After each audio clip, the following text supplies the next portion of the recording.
This is Jim at freechartvideos.com, using time-honored techniques to understand modern markets. This video is for educational purposes only, and it is not intended to be any form of investment advice. I can draw lines on charts, but you have to draw your own conclusions from your own due diligence and make investment decisions that are suitable for your financial situation. I'm not a licensed professional, just a guy that draws lines on charts.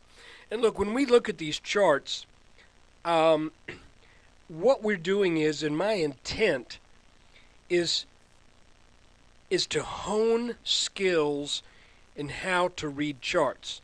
And it's not to tell you now's where you buy, now's where you sell.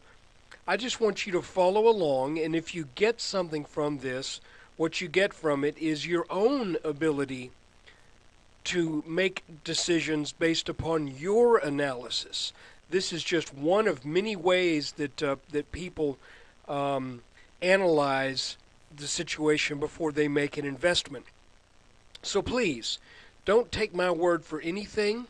Do your own due diligence, do your own technical analysis, do your own fundamental analysis, then make those decisions that are right for your situation. Because investing in the stock market, in options, futures, anything that involves making a decision where there is a chart to look at can be costly. You can lose your investment. So be careful. So that said, let's look at the S&P. Well, here is the hourly chart, and by golly, she's looking a lot like an inverse head and shoulders. It has always looked like it. I thought this was going to be the bottom of the right shoulder, but instead we go down for one more good-sized dip, and this really creates probably what we'll call, and what is, for now at least, an island reversal. It's almost as if you could take these days of trading totally out of the equation and slide the past day over here, and it's weird. Every now and then the market just seems to adopt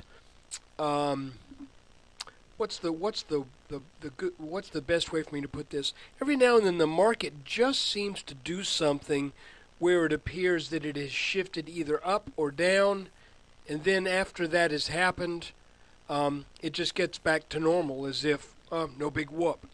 So I'm kind of thinking this is sort of what happened on these days right here, because you can see where we gapped up today was right over here where we gapped down the day before, or rather 2 days before. Does that make sense? Trying to say this as clearly as possible, but Monday's big gap down and then the recovery that started, all of that was essentially erased by the open today. So, what are we looking at? Well, we're looking at what appears to me now to be a very high likelihood that this rally will continue, and we'll go up and we'll test this line that is highlighted. The good news is, because this has been put off a little bit, at the same time we test this line, we will also be testing the 1344 level. And what that means is, if we take out this line, then we will also take out 1344, all of which bodes well for the bulls. If we had made this, if we had broken the neckline back here, then, there's the old thing, well, we broke the neckline, but, we still got this, even though it's really, really close. It's just looking to me like this is definitely going to happen if there is a pullback, and there could be one, because today was an awfully strong day. I could see a pullback maybe to this red line right here. I think that would make sense, and I think that would be a reasonable thing to happen in one of the next 2 sessions. Does that mean it has to happen? there's nothing in this chart right now that says that has to happen. So, and frankly, there's nothing in any chart that says anything has to happen. We only look at it from the standpoint of likelihoods. So, I've drawn this red line right here over this top and over this top, and you can see that we just blew right on through that today, effectively, even though this is where where it appears the market's opened. I don't know exactly the mechanics of how the S&P stocks report, but I suspect that really what happened was everything opened above this. It's just that the S&P kind of goes up as trades report. So as the S&P appears to be climbing from this level, I suspect what really happened was the climb was just due to the reporting of stocks that make up the index. So anyway, there you have it.